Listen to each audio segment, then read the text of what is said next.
ஒட்டுமொத்த AIADMK 47 MLA 20 MLA 25 MLA அப்பயே குரல் கொடுத்தாங்க. திமுக சேரக்கூடாது சொன்னது கம்யூனிஸ்ட் மட்டும் கிடையாது, சொன்னது ஐஎம்எல் மட்டும் கிடையாது. உண்மையான மக்கள் தலைவருடைய விசுவாசிகளா இருக்கக்கூடிய அண்ணன் விஜயபாஸ்கர் அவர்களும், கரூர் விஜயபாஸ்கர் அவர்களும், அண்ணன் சி.வி. சண்முகம் அண்ணன் அவர்களும் எல்லோரும் இணைந்து திமுகவுடன் சேரக்கூடாதுன்னு சொன்னாங்க. ஆனால் அவங்களை பதவி விட்டு நீக்கிறதுக்கு எப்படி அண்ணன் செங்கோட்டை அண்ணன் பதவிக்கு நீக்கணும்னு நினைச்சாரோ, கடைசியில் அவங்க 2 பேரும் அப்பாவும் மகனும் மட்டும்தான் இருக்க போறாங்க. இங்க ஒரு அப்பா மகன், அங்க ஒரு அப்பா மகன், 2 பேர் 4 பேர் முடிச்சிடலாம். தலைவர் சொன்ன மாதிரி சட்டமன்றத்தில் 4 பேர் முடிஞ்சிருவாங்க. அப்ப இயற்கையாகவே குரல் கொடுத்தது உள்ள இருந்துட்டு அதிமுக குரல் கொடுத்தது ஒரு 20-25 எம்எல்ஏ. அக்கா வந்திருக்காங்களே மதுராந்தகத்தோட எம்எல்ஏ ஒரு 4 பேர் ரிசைட் பண்ணாங்க. எல்லாரும் சேர்ந்து குரல் கொடுத்தாங்க. அந்த குரல் கொடுத்ததுடைய வெளிப்பாடு அப்பையும் அதிமுக பொதுச்செயலாளருடைய காதுல உழுவல.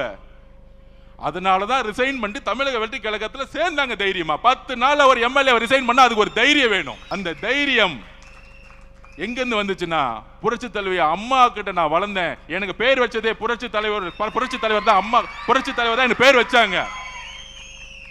மதுராங்கத்தோட எம்எல்ஏ நம்ம சகோதரி சொன்னாங்களே புரட்சி தலைவர் தான் எனக்கு பேர் வச்சாங்க. எப்படி நான் திமுக சேரும் போது நான் எப்படி அந்த கட்சியில் இருப்பேன்? தைரியமா கையை ரிசைன் பண்ணிட்டு வந்தாங்க. ஆனா நம்மள பார்த்து சொல்றாங்க குதிரை பேர் நடத்துறேன்னு. குதிரை பேர் நடத்துறது யாரு? எனக்கு கரூர் ரொம்ப முக்கியமான ஊர். ஒரு கணக்கு வழக்கு இருக்கு.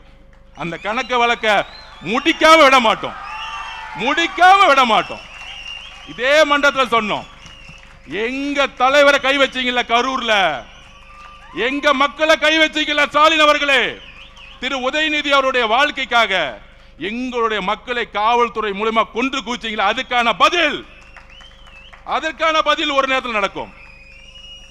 சட்டம் தன்னுடைய கடமையை செய்யும்.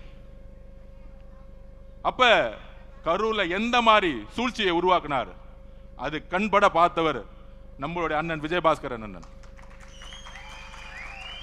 எல்லா உண்மைகளும் வரும். இதை மறைக்கிறதுக்காக தான் இப்ப இந்த 10 நாளா தமிழக வெற்றி கழகத்தில் எம்எல்ஏவை விலை கொடுத்து வாங்குறதுக்கு 50 கோடி ஆஃபரா. போன் அடிச்ச உடனே போலீஸ்க்கு இன்ஃபார்ம் பண்ணிட்டார் நம்ம எம்எல்ஏ.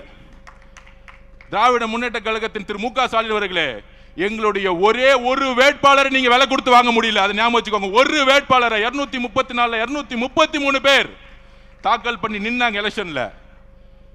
உங்களுக்கு காசு கொடுத்து வேலை செய்யறதுக்கு காசு இல்லாம வேலை செய்யறதுக்கு இன்னும் திமுக ஒன்னும் தெரியல. இங்க இருக்கக்கூடிய அதிமுக தொண்டர்கள் ஒருத்தரும் காசுக்காக இங்க வரல. புரட்சி தலைவர் அம்மாக்காக, புரட்சி தலைவர் எம்ஜிஆருக்காக உட்கார்ந்துட்டு இருக்காங்க. அப்ப நீங்களும், அதாவது திமுகவுடைய தலைவர் மு.க. ஸ்டாலின் அவர்களும் எடப்பாடி பழனிசாமி அவர்களும் சேர்றதுக்கு முன்னாடி